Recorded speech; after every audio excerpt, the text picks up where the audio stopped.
Hello, my name is Will, and welcome to First Draft Second Pass, a video series where we watch a less than amazing movie over and over, breaking it down by its defining flaws and then try to piece it back together with as little moves as possible. Today's video, we are looking at 2014's Godzilla. So Godzilla is one of those movies that about half the people I know saw, and of those people who saw it, only about 10% of them remember it, and of those people, only about 1% are looking to see what could be done to fix it, which statistically comes out to be just about none of the people I'm familiar with.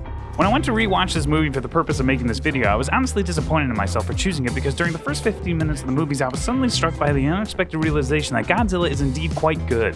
The characters are believable with interesting backstories filled with trauma and a driving goal to solve a decades-long mystery that will attempt to reconcile and resolve a broken father and son relationship. But 10 minutes later, Hal died along with my interest in any of the characters on the screen. Our movie starts with Team Butterfly investigating a mine that collapsed because these professional miners had never heard of caves before, and they find a dead monster that was killed by two monsters that will eventually come back later in the movie, but we'll have forgotten all about this scene by the time that happens. Now we flash laterally to Japan, where Bryan Cranston plays the overworked dad type from a 90s magical fantasy comedy, but instead of being turned into a shaggy dog, he gets a dead wife. Happy birthday.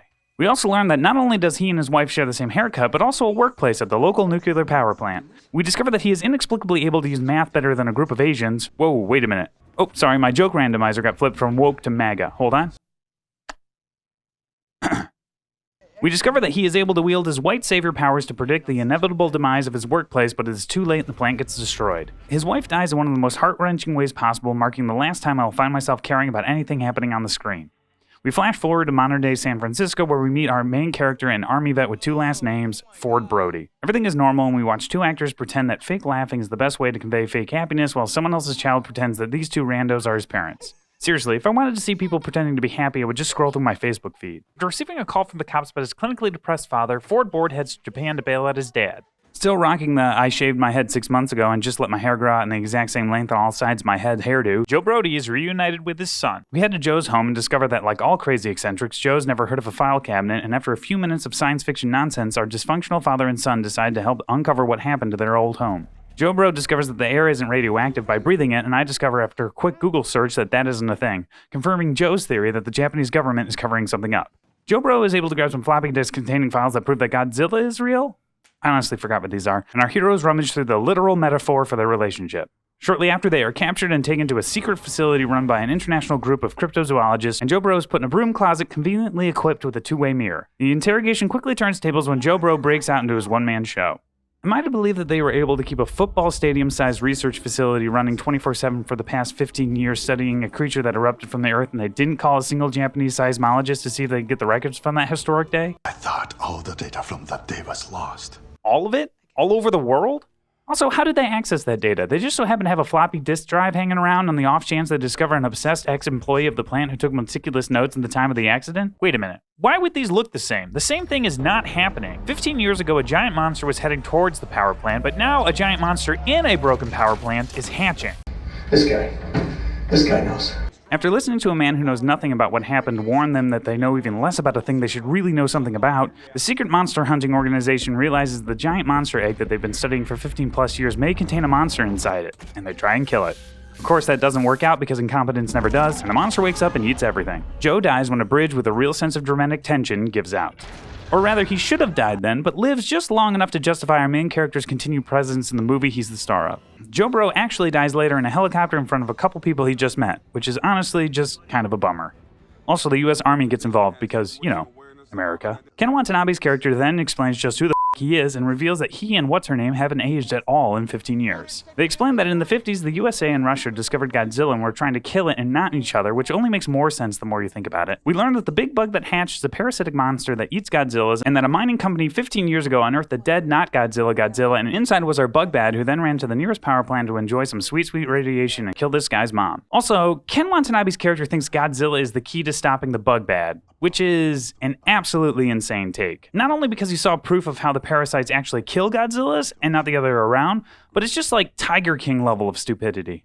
They ask Freddy Brody if there's anything they may have missed since they already proved how terrible they are at their jobs, and he mentions that his dad was getting really into bats. His reason for being in the movie already pretty tenuous, Freddy Brody takes his leave from the plot, never to talk to his co-stars again. Our secret society is inexplicably boiled down to just two people, and the army begins its search for a bug that they have given the name Muto, which stands for Massive Unidentified Terrestrial Organism, so named for the 5 seconds before they realized it could fly. I guess Mua isn't as catchy of a name. They find the baddie slurping down a nuclear sub less than a mile away from where our main character is saving a little boy from negligent parenting. The bug thing attacks a train because our main character is on it, and then Godzilla arrives to fight the monster, and things go from epic to disappointing very quickly, as the only reason why you'd ever see a movie titled Godzilla is downgraded to background action. The movie cuts to the next morning where it attempts to make up for the blue balls of the night before with some dramatic tension, only to leave us in a cold shower and wondering if it was something we said. Fergberg then gets an Uber from the army to the middle of the action because the quickest way home is directly through the plot of a monster movie. Meanwhile, our resident monster experts deduce that the other pod from the beginning of the movie that they thought was dead, because they apparently cut it open a dozen or so times, is inexplicably alive and talking to the other one. And even though they claim they have studied every inch of the monster, they are shocked to realize it's female. But we vivisected it. Ran every test on it for years. I really don't think they know what vivisected means. The female arrives in Las Vegas and we are treated to the meager idea of how cool that might have been with only aftermath shots and news footage to go off of. The army decides what the army always decides in monster movies. They're going to nuke the shit out of all 3 monsters. The monarchs are against it because, history. Hiroshima. In the army's defense, they give Monarch a chance to come up with a better plan, and they respond with, Godzilla may be the answer. He can defeat them. so yeah, nukes away. Forge Borge decides to help shoot the monsters because luckily he's a bomb guy, or something. Oh, I get it. He lost his mom in a nuclear accident, so he dedicated his adult life to understanding how nukes work in an attempt to try and save as many lives as possible and in his own way save his mom from her death. Which is what the movie should imply, but yet, it never does. He then tells his wife to stay in the city because he is coming to San Francisco with the army, but fails to mention their plan is to blow up the city with a nuke because it's where 3 giant monsters are headed to have an orgy. The train is then attacked by the male bug, or maybe Godzilla? I don't know, it's impossible to see anything. Oh, okay, it's the female Muto. And once more, something more interesting happens somewhere else. Bored Frody survives because he's the main character and is found by the army. Meanwhile, Elle refuses to leave San Francisco and instead decides to face certain death, all because Brody doesn't have his wife's cell phone memorized? Call her and say get out of the city. What's with all the landlines in this movie? Does no one have a cell phone? In a scene that feels ripped right out of Jurassic Park, Godzilla arrives in San Francisco, and this bus driver proves to be the most heroic character in the entire movie when he saves the main character's son. Well, it's one of these kids, I'm pretty sure. Unfortunately, the bug arrives and foils the plan, which is exactly what happened less than 24 hours ago, but preventing that from happening will require someone in this movie to learn something. Mr. and Mrs. Muto meet up and have a tender and loving moment before tastefully drawing the curtains, presumably to make visually disgusting bug love.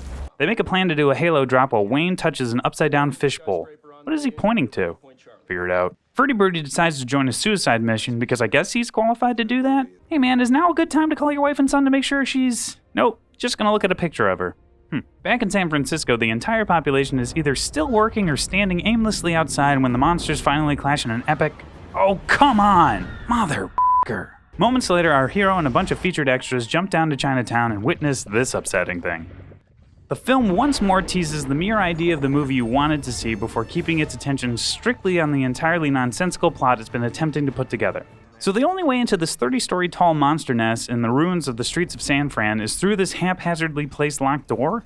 Why would you even assume that there was anything on the other side of that? They decide they can't open the bomb because even though they brought ladders, they forgot crowbars, so they go with plan B, getting it on a boat and driving the boat out to sea. The bugs are beating Zilla down, and Fodbod blows the eggs up. After an hour and 40 minutes of a movie titled Godzilla, Godzilla finally gets 8 seconds of screen time in total darkness before we tilt down and watch these randos navigate through the Warner Brothers backlot. Zilla smacks down a fly while the army puts the bomb on the boat before lining up nicely to be eaten in one chop.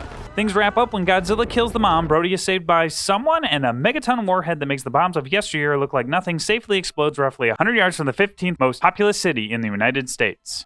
The movie ends with Brody reuniting with his family and a not-dead Godzilla leaving to thunderous applause.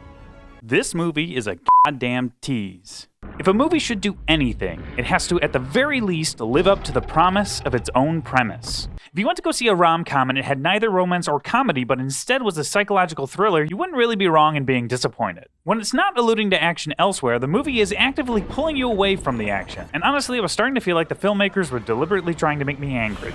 Like many kaiju movies, the monsters are a bit one-note, so we end up spending a lot of time with the human characters, which in this movie is a problem. What is Ford trying to do? His main motivation is to get home to his wife and son, but that means he spends most of the movie trying to get away from the movie. The movie starts with the death of his mom, and that would seem like a good motivation for him to take out the monster, but he's not motivated by that. That's more of his dad's deal. Near the end of the movie, he steps away from the plan to destroy the eggs laid by the female Muto, and they even share a moment, and it feels like this could be some closure on his mother's death, but even if Ford showed some acknowledgement of the symbolism of destroying a parental relationship, which he doesn't, it's still the wrong Muto. His mom was killed by the male, not the female.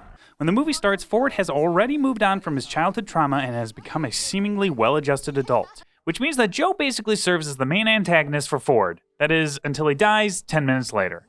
What Ford is lacking is growth. He doesn't change or learn anything, and because of that, he comes across as just a guy who's having a movie happen to him, not a guy starring in a movie. On the subject of antagonists, there are basically four main forces in this movie. There is the shockingly underprepared Monarch organization that, while grossly incompetent, is hardly malicious. There is the US Army, whose biggest mistake is enlisting the help of Monarch in their efforts to mitigate damage caused by a threat they have no experience in. There are the Mutos, two prehistoric creatures acting on instinct, biology, and potentially love. And then there is Godzilla, a ruthless murder machine hell-bent on decapitating anything that poses a threat to him. There is no conflicting motivations between any of the humans on the screen. Monarch and the US Army actually get on pretty well. Ken Watanabe's character has a crazy, stupid idea of letting the monsters fight, but he doesn't do anything to make that happen. He just suggests it, and when the army says no, he just sort of shrugs. Lastly, the movie's final act doesn't really match the rest of the movie. By this time, the movie's only goal is to try and stop the bomb, a situation almost entirely contrived by the US Army, by the way. Other than Ford, none of the other characters even make an appearance. At this point, Ford is just a man doing a job. There's no emotion. I would say that the theme of the first act is forgiving yourself for past mistakes. Everyone in the movie has made a choice in the past that has resulted in misfortune in the present. For example, Joe sent his wife down into the reactor, Ken Watanabe's character has been consistently unable to understand the Mutos, and Ford should have never left San Francisco. So by the time the third act rolls around, you would think we'd get some closure on these conflicts, but Joe's arc ended hours ago. Ken Watanabe's character doesn't really do anything except sulk in the corner, and Ford is volunteering for suicide missions. Here's the idea. We want to change the movie in as little moves as possible while trying to keep the overall plot and themes. I'm going to try and make the movie the filmmakers wanted, not the movie I want to see. But also make it a movie I want to see.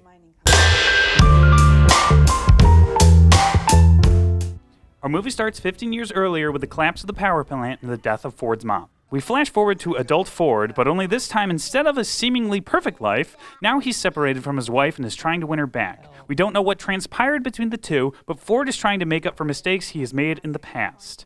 Of course, he is unable to do so because he's never really confronted his own traumatic childhood. Then Japan calls, and he has to bail out his dad. Things transpire as they did before, and we learn that Joe has not been able to move on as he blames himself for his wife's death. We now go to the power plant and are introduced to Monarch. A good way to build tension in a movie is by concealing information from the audience. Godzilla does this by not showing the audience what is happening on screen, which, as I pointed out before, in an action movie is terribly frustrating. In the original movie, we are in the heads of too many characters, so let's combine Monarch and the US Army, and they are now an unknown paramilitary group that seems to be acting outside the law, and we have no idea what their plans are. To put it practically, when Joe is shouting at the two-way mirror, we keep it a mirror. Now the big bug breaks out, but this time, Joe survives. This is a big change, but honestly, the father-son dynamic is the only thing that made this movie remotely interesting to begin with, and to throw it out this early is ludicrous. Now our second act sees Joe and Ford stuck in the wilderness bickering, and we get some character development as Joe realizes that Ford is harboring some deep-seated resentments towards him. Dad! We keep the tension by having them be pursued by Monarch, who is after Joe's research. So now it's Joe and Ford on the train when Muto and Godzilla fight. The biggest change here is that instead of cutting to a shot of a television and a strange homage to our collective childhood memories of watching Godzilla in our living rooms, we actually watch a Godzilla movie. Once the chaos ends and the dust settles, Ford discovers that Joe has been captured by Monarch. We are now finally introduced to Ken Watanabe's character, Serizawa. He reveals the history of Monarch and its attempts to capture and study Godzilla. The conflict over what to do with the monsters in the original movie was that the US Army wanted to blow up the monsters with a nuke, and Monarch, unable to come up with anything better, so the best option is to let them fight it out. Now, Monarch is using a captured female Muto to lure Godzilla into a trap. So instead of a nuke on a train, it's the female, Monarch, and Joe. In our movie, Serizawa and Monarch are the antagonists. I want to change Serizawa to be a funhouse mirror version of Joe. Joe is obsessed with discovering the truth behind what happened 15 years ago, so Serizawa's character needs to also be obsessed with discovering the truth, but is willing to take things to dangerous lengths in pursuit of that truth. He wants to see the full extent of Godzilla's powers and is willing to do whatever it takes to make that happen. His greatest desire is to Let them fight. It's around now that we discover that Ford is also on the train, having snuck in to save his father, but before he can, the male Muto attacks the train. Monarch is able to keep the male Muto from breaking out the female, but are unable to stop Ford from reaching Joe. But Ford finds a changed Joe. Through witnessing Shirazawa, Joe has come to understand the danger his obsession has brought. He realizes that in order to forgive himself for past mistakes, he needs to stop making mistakes in the present. Joe then concludes his character arc by apologizing to Ford, and then pushing him from the train to protect him. At the start of our final act, Monarch has laid a trap using the female Muto. The male is on its way with Godzilla in tow. Soon afterwards, the monsters break out and fight to the death. And that's it. That's the third act. A 20-minute long monster fight. Honestly, we really don't even need to establish all this character growth stuff for this movie to work. We just need some monster fights. Don't you see that? But just for fun, we'll have Brody arrive at some point, and of course Joe will have to die, but not before leaving his son with some parting wisdom. But you can't keep running away. And son, you can't bury this in the past. Go home to your family. Also, I guess we could have Godzilla eat Shirazawa at this point. Or maybe not. Apparently this movie has a sequel? And that'll be it. Godzilla will triumph and lead the fight for another day, and Brody will go back to his family having gotten the closure with his father he needed. And we will leave the theater satisfied having watched a giant lizard monster vomit blue lightning into the mouth of a bug.